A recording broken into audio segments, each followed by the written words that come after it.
예, 안녕하십니까.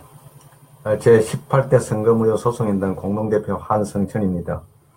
안녕하십니까. 주권당 창진이 대표 정진빈입니다. 예, 안녕하세요. 예, 이창용님, 예, 반갑습니다. 예, 오늘 제목은 박근혜 51.6%는 선거 전날, 즉 12월 18일에 만든 가짜다. 이게 제목입니다. 여기 한성천이라고 개명을 하셨지만은 한영수 대표께서 1219 대선에 대해서 선거 소송을 제소한 당사자고, 그 다음에 선거무효 소송, 부정선거 백사라는 책자를 만들어가지고 박근혜 51.6%가 선거 전날에 만든 가짜라는 것, 그러니까 그것을 입증하신 분이에요. 그래서 한영수 대표와 김필원 대표가 굉장히 중요한 위치에 있는 사람입니다. 거기에 대해서 2012년 12월 20일 당시 이야기 좀 잠깐 좀 해주시죠. 문재인 후보 쪽에 갔던. 예, 예. 그때 저희들이 대통령 당선인 결정되고 나서 바로 민주당으로 12월 20일 아침에 찾아갔습니다. 찾아가서 이거 대선 부정이니까 선거무효 소송을 하자. 그리고 정당에서는 선거무효 소송과 당선 소송을 할 수 있다. 이렇게 갔더니 지금은 당선을 갖다가 승낙하고 이제 번복할 수가 없다. 그러나 부정선거 앞에 번복도 할 수 있다. 왜 진실이 전다 나왔으니까. 그게 잠깐요. 그게 공직선거법상 어떤 조항에 해당되죠? 당선 소송이나 선거 소송이. 예, 공직선거법 222조에 보면은 선거 소청 또는 소송이라고 있습니다. 그러면은 거기에서 선거 소송을 할 수 있는 사람이 어떤 사람들입니까? 세 분류가 됩니다. 국민 쪽에 국민 유권자하고, 두 번째는 정당, 후보자를 추천한 정당, 그 다음에 당선 후보자. 그러니까 쉽게 설명하면 공직선거법 222조에 의거해서 18대 대선에 참여한 선거인. 선거인. 선거인은 3,107만 명의 선거를 했거든요.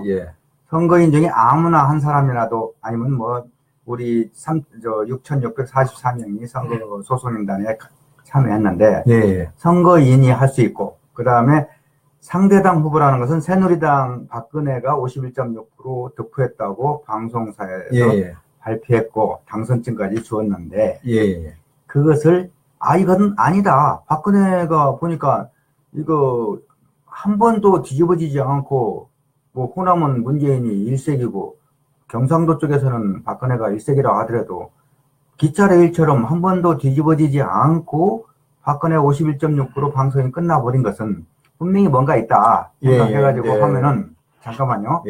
그러면은 상대당이라는 것은 통합민주당과 문재인 후보가 공직선거법 222조에 의거하여 선거소송을 낼 수 있고, 그 다음에 당선소송이 있는 거 아시죠? 당선소송은 이제 후보자가. 후보자도 있고, 상대당도 할 수 있다. 상대당도 할 수 있습니다. 후보자가 이제 할 수 있는데, 사실은 그때 후보자가 거부를 했습니다. 문재인 후보자가 거부를 하고, 민주당에서도 자기들 힘이 없다 하면서 거부를 했습니다. 힘이 없는 게 아니고 선거가 어떻게 수권 능력이 없댔습니다. 그건 아니라고 보고, 방송 데이터가 한 번도 뒤집어지지 않고 투표 방송 데이터가 나간데 24.4%밖에 안 나갔는데 박근혜가 우세하다. 방송 자막으로 내보내고 그런 것들이 잘못됐다는 걸 이미 아셨잖아요. 설명해 드릴게요.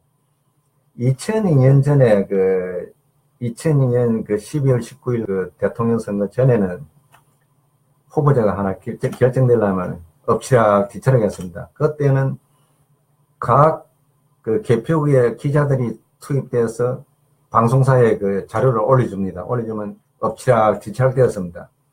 그런데 2002년 이후부터는 2012년 12월 19일 대선은 박근혜 1등 문재인 이동을 계속 갑니다. 끝까지 갔다는 거 아니에요? 그것은 뭐가면은 조금 그 선거 상황, 전국 선거 상황을 아시는 분 같으면은 대부분의 이 개표 방송이 거짓이라는 걸 알 수가 있습니다. 그러니까 대부분 사람들이 이상하다 했습니다. 왜냐? 처음부터 끝까지 똑같은 비율로 갔거든요. 나중에 우리 소송인단에서 1분간 중앙선관위가 공개한 1분간 데이터를 가지고 전부 다 투표소별로 체크를 했습니다. 하니까 그 1분간 데이터가 전부 다 조작된 데이터로 확인이 됐습니다. 확인됐는데, 그래서 검찰에 고발을 하면서 이 자료를 빨리 수사해서 부정성을 밝혀달라 검찰이 거부했습니다. 지금도 거부하고 있습니다. 네, 잠깐요. 제가 전라남도 강주에 90 먹은 노인의 아드님이 의사인데, 그 양반한테 박근혜 51.6%가 선거 전날에, 그러니까 12월 18일에 만든 가짜 데이터였다. 그렇게 이야기하니까 자기 아버님께서 해방 후에 내리 투표를 했고, 선거에 참석했고, 그 다음에 개표 방송을 봤는데, 지난 18대 대선 개표 방송만큼 보고, 한 번도 뒤집어지지 않는 걸 보고, 이거 부정선거다. 그렇게 말씀하셨다는 이야기도 제가 들었습니다. 중요한 것은, 박근혜 51.6, 문재인 48%가 처음부터 끝까지 이어졌다는 이야기는 이미 만들어진 데이터를 계속 중앙선관위 전산센터라는 곳에서 방송사에 전송했다는 뜻인데, 저희가 더 계속 뒤져보니까 관악구, 그러니까 서울 관악구 남현동에 있는 중앙선관위 전산센터라는 곳에서 임차 서버 29대에다가 박근혜 51.6, 문재인 48%를 입력해놓고 마지막 저장한 시각이 2012년 12월 18일 오후 1시 11분 선거 일과장 유훈옥이라는 친구가 그것을 박근혜 51.6%를 만드는 것을 선거 날 출구조사에서 박근혜가 3 내지 5% 정도 지는 것으로 나오니까 이것을 5천만 국민이 시청하는 방송 3사에다 전송했더라고요. 그래서 이것을 아직도 박근혜가 4년 5개월 동안 당선인과 대통령 행세를 했는데 문재인을 살펴보건대 문재인한테 이 개표 조작 자료를 모두 다 제공하고 부정선거 백서, 그 다음에 김우용 목사가 만든 도둑맞은 주권을 저희가 보냈습니다. 그것도 2014년도 초에 보냈는데 끝까지 문재인은 이것을 역사에 맡기자. 그 다음에 강동원 의원이 이것을 박근혜 가짜라고 입증을 했습니다. 2015년 10월 13일. 이것을 문재인이 덮어버리더라고요. 그리고 지금은 더불어민주당이 됐는데, 이 사람들이 모두 다 18대 대선이 가짜인데, 19대 대선이라고 해가지고 자기들이 지금 집권 여당이라고 지금 하고 있습니다. 18대가 없는데 어떻게 19대가 있습니까? 네, 맞습니다. 원래 그 18대 대선은 선거 무효 소송이 제기되었습니다. 제기되어가지고 그 선거 무효 소송을 국회에서 왜 소송 안 했냐고 빨리 해달라고 압박을 해야 됩니다. 왜냐? 상권이 분립돼가지고 서로 견제를 하기 때문에.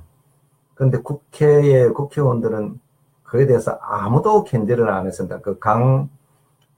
동원 의원 외에는 견제를 안 했습니다. 그러니까 대법원이 완전히 정치인이 박근혜의 하수인이 돼가지고 대통령 선거 무효 소송을 아예 거부를 했습니다. 거부를 하면서 사실은 탄핵을 갈 수가 없습니다. 왜냐하면 이 박근혜 대통령 지위가 지금 소송이 붙어가지고 있는데 그 소송을 끝내고 탄핵을 들어가야 된다. 그 소송을 했는데 대통령이 맞다는 지위가 확보되면은 탄핵을 들어가야 된다. 그리고 이미 국정원이라든가 국가기관이 개입되어 있기 때문에 명백한 부정선거였습니다. 그리고 요번에 블랙리스트 대법원에서 청와대로 보낸 블랙리스트 상에도 선거에 영향을 미쳐서 곤란하다는 식으로 보고를 했습니다. 그러니까 대법원에서는 박근혜의 지시를 받아가지고 재판을 일방적으로 거부했는 것입니다. 네, 잠깐만요. 자, 공직선거법은 어디서 만들죠? 국회에서 만들죠. 네. 그러면 국회의원이라는, 그러니까 국회라는 것이 선관위도 공직선거법 절차에 의해서 선거 행정을 하는데, 선관위가 공직선거법 수십 개 조항을 위반했는 것을 저희 소송인단에서 수없이 국회의원들한테 알려줬고 책자도 줬는데, 국회의원들이 이것을 따져야 되는 거 아닌가요? 당연히 따지고 비판하고 국정조사를 해서 부정선거를 밝혀내게끔 해야 됩니다. 근데 국회에서도 밝혀낼 수가 있습니다. 근데 국회에서 겁을 냈고, 그러면 국회에서 빨리 대법원 재판을 빨리 끝내주세요. 180일 이내에 빨리 끝내주세요 하고, 그러면 4년 4개월이 되면 대법원을 갖다가 굉장히 비판 감시하면서 압박을 해야 되는 거예요. 빨리 결정해라. 빨리 판결을 해라. 이렇게 해야 되는 것을, 그거를 국회에서 탄핵 의결을 냈습니다. 탄핵 의결을 한다는 것은 뭡니까? 대선 버전을 국회 자체가 묻어버리고 탄핵을 가니까 불법이 됩니다. 여기서 제가 좀 설명을 할게요. 2016년 10월 24일 날 JTBC 손석희가 최순실 태블릿 PC를 공개하면서 박근혜 뒤에 최순실이 있다. 그걸 보도하니까 2016년 10월 29일부터 광화문에서 촛불을 들었거든요. 그렇게 해가지고 계속 가다 보니까 박근혜를 탄핵을 시켜버린 거예요. 누가 했냐면 20대 국회가. 그런데 저희 소송인단에서 이미 박근혜에 대해서 대법원에 선거소송을 냈고, 박근혜 51.6%가 선거 전날, 즉 12월 18일에 만든 것을 정확하게 입증해가지고 대법원에 선거소송을 냈고, 그 다음에 검찰에, 서울중앙지법에 2013년 5월 9일 날 형사고발을 한 상태인데, 이것을 국회가 따지지 않고 대법원이 왜 선거소송을 안 하냐? 국회의원들이 따져야 되는 거거든요. 그리고 대법원에다가 그렇게 하고 검찰에도, 검찰총장을 불러서, 2013년 5월 9일 날 박근혜가 선거 내란범, 이명박이 선거 내란범이라고 형사고발이 들었는데 이걸 어떻게 하고 있느냐? 국회의원들이 따져야 되는 거 아닌가요? 그런데 국회의원들이 안 하고 있더라고요. 그러니까 당연히 검찰은, 공안검사들은 수사를 안 하고, 대법관 애들은 선거소송을 안 하기를 지금 5년이 넘었습니다. 이걸 어떻게 보셔야 되겠습니까? 법치가 무너진 거 아니에요?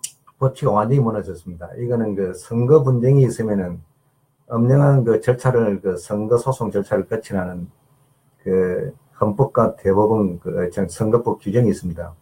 그것을 그대로 뭉개뜨린 세력이 이명박과 박근혜, 그리고 국회 세력입니다. 거기다가 문재인도 그런 거 아니에요? 예, 문재인도 맞아요. 문재인이 야당이 더 나쁘다는 이야기예요. 문재인이 최고 책임이 있는 사람입니다. 문재인의 질이 어느 정도 나쁘냐?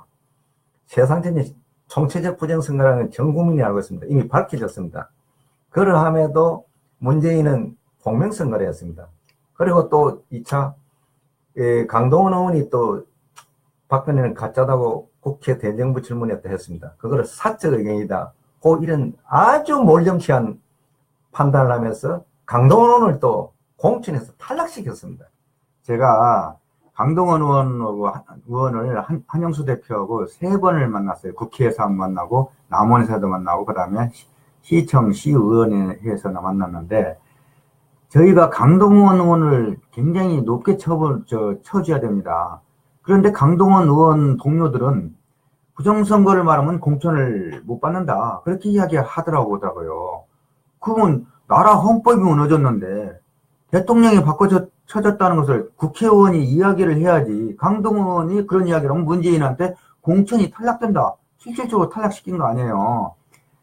저희가 지금 방송을 너무 오래 하면 지쳐서 하고 있으니까 18대 대선이 선거소송 중이고, 그 다음에 검찰에 형사고발된 상태인데, 박근혜를 검찰이 형법 적용하거나 대법원이 선거소송을 속행해서 선거무효 판결을 하면 바로 검찰이 박근혜, 이명박을 형사소송을 하게 돼 있습니다.